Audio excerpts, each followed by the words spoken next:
Okay, so mole to gram conversions is when we start or we're given an amount in moles of one of our compounds. We want to find out how many grams it can produce or how many grams it needs to react with something, whatever like that. Okay, so we're going to look at balancing this equation first, and then we can get into our T-chart. Okay, so our balanced equation is 6616. What are we given from our problem here? It says, what mass in grams of glucose is produced when 3 moles of water reacts with carbon dioxide? It gives us 3 moles of water. Okay, this reacting with carbon dioxide, we don't really care about that because it doesn't give us a number for it. It's not what we're trying to solve for. So basically it's just saying 3 moles of water is reacting. There's some extra carbon dioxide floating around. We're not super concerned with it. Okay? So we're going to try and go from moles of water to what? Grams of glucose. Grams of glucose. Okay, that's what we want to end up in, grams of glucose. So that means our mole ratio will be between what 2 compounds? Water and glucose. Okay, that will be our mole ratio. So I kind of like to write what's given by our chemical equation if we can. So I know I'm starting with 3 moles of water and I'm trying to find so many grams of glucose. Okay, that kind of gives me a little bit of an idea as to which mole ratio I should be looking at. Okay, if I write what I'm given from the problem by the balanced equation. Okay, so we were given 3 moles to start, so that's going to be the beginning of our T-chart. 3 moles of water. If I want to get rid of 3 moles of water, where does it need to go? It needs to go on the bottom. So moles of H2O will go on the bottom. What should go on the top there? Grams of glucose and moles of water cancel. Do they fit in the same part of the T-chart? Has to be moles of glucose. Okay, it's extremely important to remember that anytime we have 2 different compounds in the same section of our T-chart, it has to be a mole and a mole. Okay, we can never, there's no good conversion factor between moles of water and grams of glucose. Those 2 don't match. Okay, but you can go mole to mole. All right, so this is that mole ratio step that we look at our coefficients given from our balanced equation. So what's the coefficient in front of glucose in our equation? 1. So 1 goes there. What's our coefficient for water in our chemical equation? 6. So there is our mole ratio step right there. Okay, so now we've canceled moles of water, and we want to go from moles of glucose to grams of glucose. So moles goes where in my T-chart next? Good. Moles of glucose, so moles of C6H12O6, and grams goes on the top. So in this step of my T-chart, what does moles get? The 1, okay? And then we need to find molar mass of this glucose. So when we go back to our grams to moles step, moles gets the 1. In the mole ratio step, the 1 doesn't necessarily go with the mole, okay? You have to look at coefficients. Yeah, there's not always like necessarily a 1. We could be looking at 6 and 6 or 3 and 2 or whatever. Okay, so in that mole ratio step, not one doesn't mean that one of them needs to get a 1. Okay? So what's our molar mass then of glucose?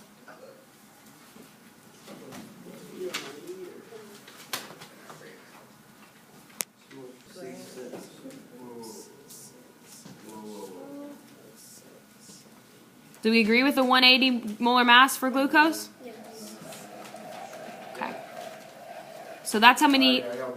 Okay, that's how many grams is in 1 mole of glucose. So now I've canceled moles of glucose, and I'm left with grams, which is what I want. So now I multiply across the whole top, divide by the whole bottom, and I should get an answer in grams of glucose. Okay, so when I multiply across the whole top, divide by the whole bottom, I get 90 grams of glucose. Okay, so here we're going to try and find grams of water. If we're given 2.2 moles of NH3, do we know what NH3's name is? Nitrogen. Ammonia. Ammonia. Ammonia.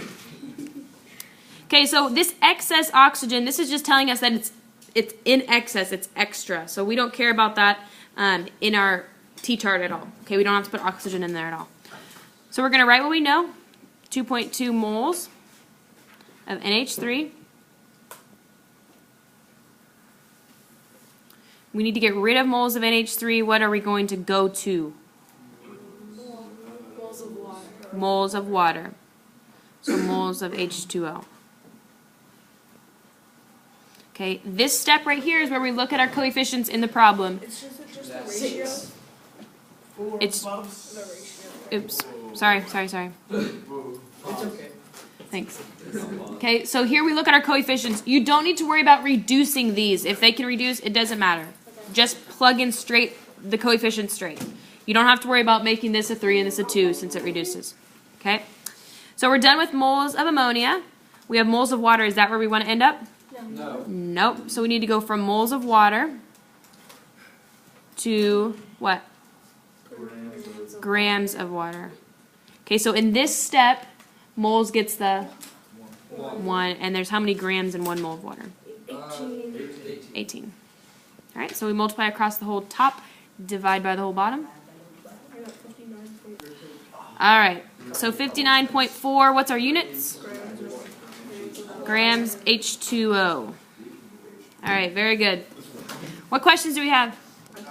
Okay, try this one on your own. If you want to follow along, I'm going to write it up on the board, but if you can do it by yourself, do it and see if we match answers. Okay, this is the same balanced equation that we used in the previous problem.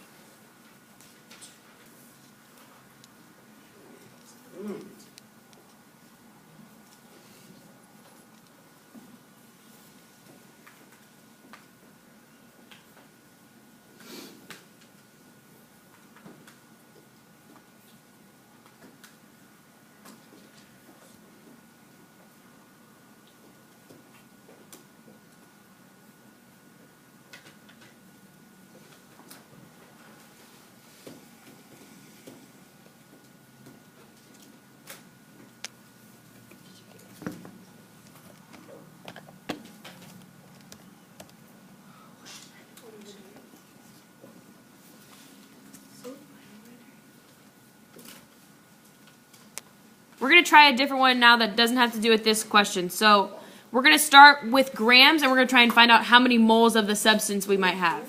Okay? So let's say that we produce 71 grams of nitrogen monoxide, and we want to find out how many moles of ammonia it took to do that. Okay? So we're going to start with 71 grams of nitrogen monoxide, and we're going to end up finding out how many moles of ammonia it took us to do that.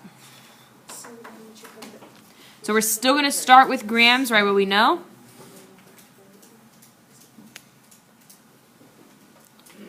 So now if we need to get rid of grams, where does it go? Okay, and what should be on the top then? 1 mole of NO. So now we need here our molar mass to go there. Should be 30 grams per mole. Nitrogen's 14, oxygen's 16. Okay, so now we've canceled grams of nitrogen monoxide. Do we want to end up in moles of nitrogen monoxide? No. So what needs to go here? And then what can go on the top? Moles of ammonia.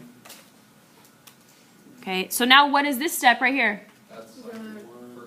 That's like our mole ratio step. So just because it's farther in the T-chart doesn't mean it has any different meaning.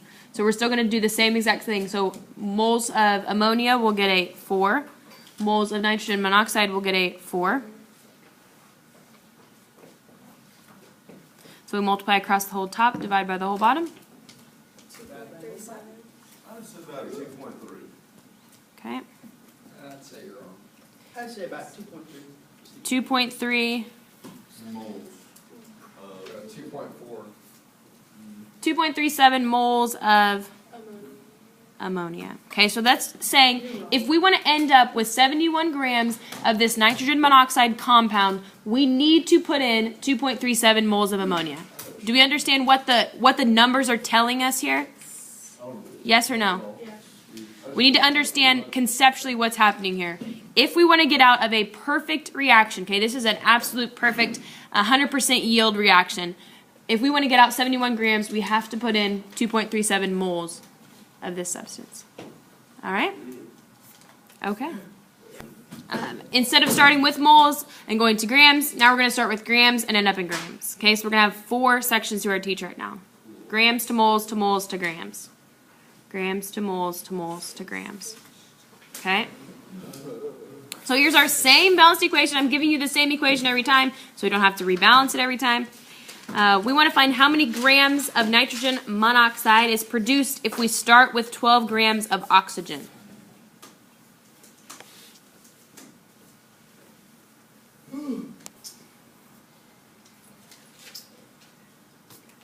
All right, so we're starting with 12 grams of O2.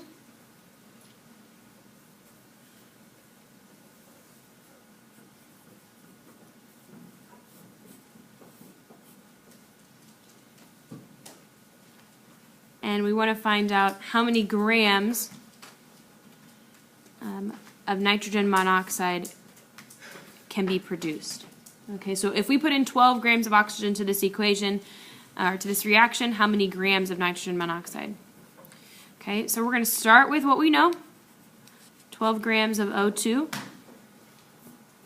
This T-chart will have 4 different sections to it, so you'll have to give yourself a little room.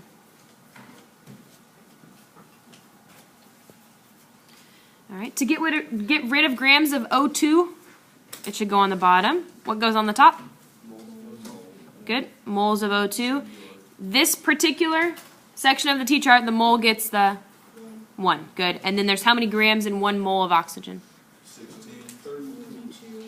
32 because it's O2. Yep. Oxygen is O2 because it's a diatomic. Okay. So we're done with grams of O2. We want to go from moles of oxygen to what? Yeah, Colin. All right, if we want to go from moles of oxygen, what do we need to go to?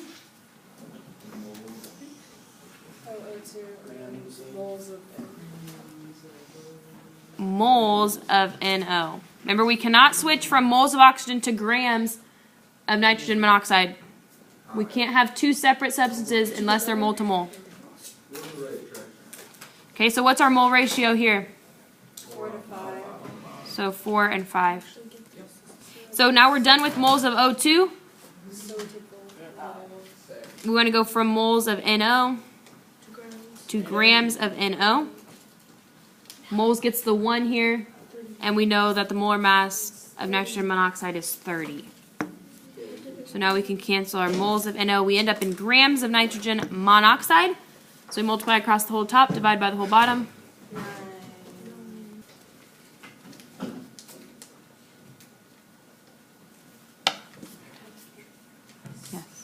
Yep, try this one on your own. And I kind of gave you a hint already because I forgot to take this 2 out. So this 2 right here is the coefficient that goes there.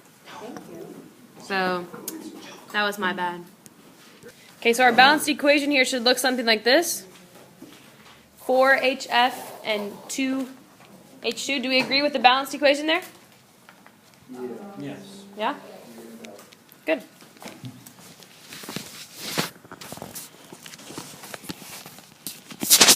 So go ahead and do this T-chart on your own.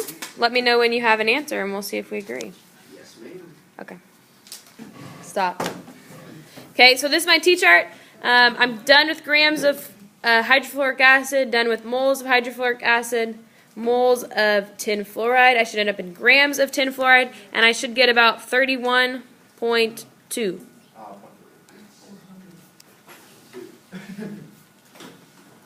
Okay, so once you balance this equation, that will be the same equation we use for all 3 questions. The questions don't have anything to do with one another. So after you solve the first one, just move on and start the second one. You don't have to take anything from part A to answer part B.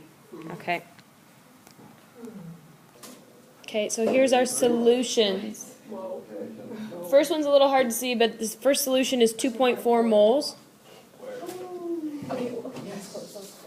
Okay, our part B, here's 2.4. Part B, I got 13 grams. And then part C should have been 83 grams. Yeah, we just I thought it was gonna be 30. I was like, what? Yeah, they're just decimal. Molecule to molecule are even easier than gram to gram. It still requires 4 steps, but guess what? You don't have to calculate molar mass. Okay? You're just using what conversion factor Avogadro's number. Okay? So we're using the same equation. This is a quick problem. Okay, this will be quick. The same equation, yeah, same equation, so you don't have to rebalance. Okay, so our balanced equation should be a 4 and a 2. Okay, and we're going to say if I start with this many molecules, so if I start with 4.21 times 10 to the 23rd molecules,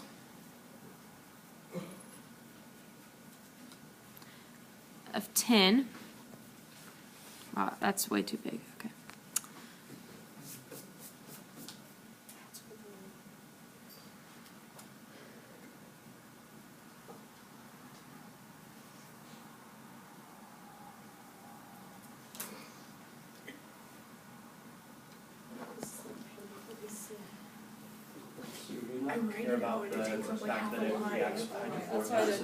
Nope, we don't care about hydrofluoric acid here. Okay, so we're trying to find how many hydrogen molecules are going to be formed.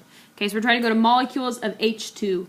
So to get rid of molecules of 10 and go to moles of 10, we use our Avogadro's number.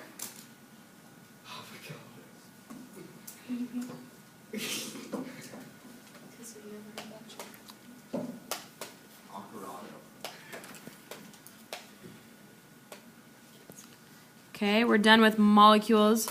We're in moles of 10. If we want to go from 10 to hydrogen, we need to have our mole ratio step next.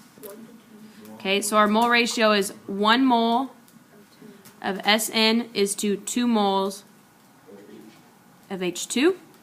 So now I'm done with moles of SN. And I want to go from moles of hydrogen to molecules of hydrogen. So moles gets the 1.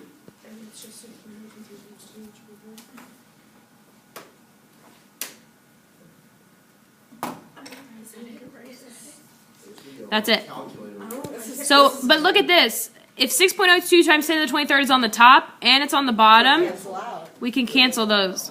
So all we're going to take is the 4.21 times 10 to the 23rd. We're going to multiply it by 2, and then we'll divide by the whole bottom, which is 1.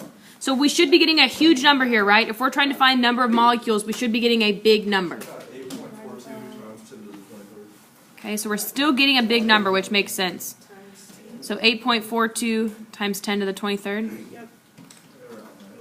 When I write this out, because of the word molecules, it takes up like 3 lines. Mm-hmm. And it's like a whole line for